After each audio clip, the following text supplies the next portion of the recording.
O fundo do mar, para muita gente, parece só uma imensidão de areia e lodo, né? Mas a verdade é que ali embaixo existe um ecossistema escondido, super dinâmico. Hoje, a gente vai mergulhar na diversidade funcional desses sedimentos marinhos e descobrir como a ciência consegue medir a pulsação da vida que faz esse verdadeiro motor do oceano funcionar.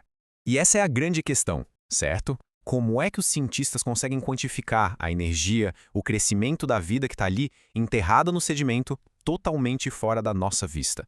É um desafio e tanto, que nos leva dos princípios mais básicos da ecologia até a tecnologia mais avançada. E para guiar a gente nessa exploração, nossa base é este trabalho fundamental aqui, Ecology of Marine Sediments. É daqui que a gente está tirando os conceitos, os dados e os métodos que vão nos levar por esse mundo submerso. Bom, vamos lá. O nosso roteiro hoje é o seguinte. A gente começa com o orçamento de energia do oceano, depois vê como se calcula esse crescimento que acontece escondido e aí como se mede o pulso da comunidade inteira. Para fechar, vamos ver como a ciência moderna entrou em campo e, claro, porque tudo isso realmente importa. Tudo na ecologia começa com energia. Para entender qualquer ecossistema, o primeiro passo é seguir o fluxo de energia. E essa é uma regra básica da natureza que vale tanto para uma floresta quanto para o fundo do oceano. E olha, quando a gente fala em função nesse contexto, não é só sobre listar as espécies que moram ali. O que importa são os processos, sabe? As taxas de produção, os fluxos de nutrientes, é dinâmica do sistema. É o que está acontecendo de fato. Basicamente, existem dois tipos de produção. A primária, que é feita por organismos como o fitoplâncton, que usam a luz do sol para criar matéria. E a secundária, que é o nosso foco aqui, o crescimento e a reprodução dos animais do sedimento, que conseguem sua energia comendo outros organismos. E aqui entra uma regra de ouro da ecologia. Em média, só uns 10% da energia de um nível da cadeia alimentar passa para o nível seguinte.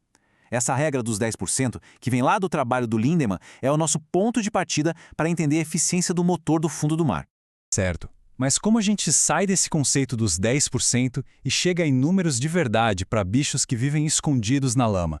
Vamos ver agora como os cientistas fazem essa conta. O método clássico é a tal da curva de Allen. A lógica é até simples, mas o trabalho é gigante. Basicamente, se acompanha um grupo de animais que nasceu na mesma época. Daí se mede quantos morrem e o quanto os que sobrevivem engordam. A produção total é a soma de todo esse crescimento ao longo do tempo. E aqui a gente vê como isso funciona na prática. São dados reais de um verme poliqueta, o Neptis ombergege. Dá para ver direitinho a densidade caindo com o tempo, enquanto o peso médio de quem sobrevive vai aumentando. No final das contas, a produção total dessa geração foi de 4.329 mg por metro quadrado. Para poder comparar a eficiência entre diferentes populações, os cientistas usam a razão produção sobre biomassa, ou P sobre B. Pensa nisso como o retorno sobre investimento do ecossistema. Essa razão mostra o quão rápido uma população consegue renovar sua biomassa. E aqui tem uma sacada genial de um cara chamado Robertson. Existe uma relação inversa e previsível. Quanto menos tempo uma espécie vive, maior a sua razão P/B. Faz sentido, né? Animais pequenos que vivem pouco giram sua biomassa muito mais rápido que os animais grandes que vivem mais. Calcular a produção de cada espécie, uma por uma, imagina o trabalho insano. Mas e se a gente conseguisse medir a respiração de todo o ecossistema de uma vez só? É aí que entra o metabolismo da comunidade. Essa abordagem mais ampla, mais holística, é uma alternativa muito poderosa. Medir o metabolismo da comunidade inteira nos dá uma visão geral da atividade total no sedimento, sem precisar ficar separando cada um dos componentes. O jeito padrão de fazer isso é medir o quanto de oxigênio o fundo do mar consome. Os cientistas usam umas câmaras fechadas para medir a queda no nível de oxigênio com o tempo. Esse número representa a respiração somada de tudo que vive ali, de bactérias até os animais maiores. E aqui vem uma surpresa. Quando a gente separa quem está respirando o quê, descobre que as bactérias são as grandes responsáveis pela maior parte, tipo 65% do consumo de oxigênio. Os animais maiores que a gente enxerga contribuem com só uns 20%.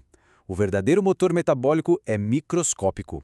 A ciência, claro, não parou. Os métodos evoluíram muito, de cálculos manuais super trabalhosos para modelos preditivos e tecnologia robótica. Vamos ver como isso mudou o jogo completamente. Essa citação do Thomas Bray resume perfeitamente essa virada de chave. A ideia é usar os dados que já existem para construir modelos que conseguem prever a produção em lugares novos. Isso economiza um tempo e um esforço absurdos. E o modelo do Bray é exatamente isso, um atalho superpoderoso. É um modelo estatístico que, com só 3 informações fáceis de conseguir, peso máximo, idade máxima e temperatura, consegue estimar a razão PBR. Sozinho ele pode não ser perfeito para uma população específica, mas na média, para comunidades inteiras, ele é incrivelmente preciso. E para fazer medições diretas, hoje em dia temos os Benfic Landers. Pensa neles como laboratórios robóticos que pousam lá no fundo para fazer experimentos, medindo o pulso do ecossistema em tempo real, mesmo em lugares super profundos. Esses laboratórios não medem só a respiração. Eles medem também os fluxos de nutrientes essenciais como nitrogênio e fósforo. Com eles, a gente consegue coletar dados de altíssima qualidade de locais que antes eram inacessíveis e comparar a saúde dos ecossistemas no mundo todo. Ok, a gente viu a ciência, os métodos, a tecnologia, mas a pergunta que fica é, no fim das contas, por que esses números de produção e metabolismo são tão importantes assim? E aqui está o impacto real de tudo isso. Esses números são a base de muita coisa. Eles nos ajudam a definir a capacidade de suporte para a pesca, ou seja, quantos peixes um lugar aguenta. Eles funcionam como um alerta para a poluição e, numa escala global, eles são vitais para a gente quantificar o papel do oceano nos grandes ciclos do planeta, nos dando os dados que precisamos para gerenciar e proteger nossos mares. Isso nos deixa com uma reflexão final. A ciência nos deu ferramentas incríveis para entender esse motor escondido no nosso planeta. A questão que fica, então, não é mais sobre a nossa capacidade de medir, mas sim sobre a nossa vontade de agir.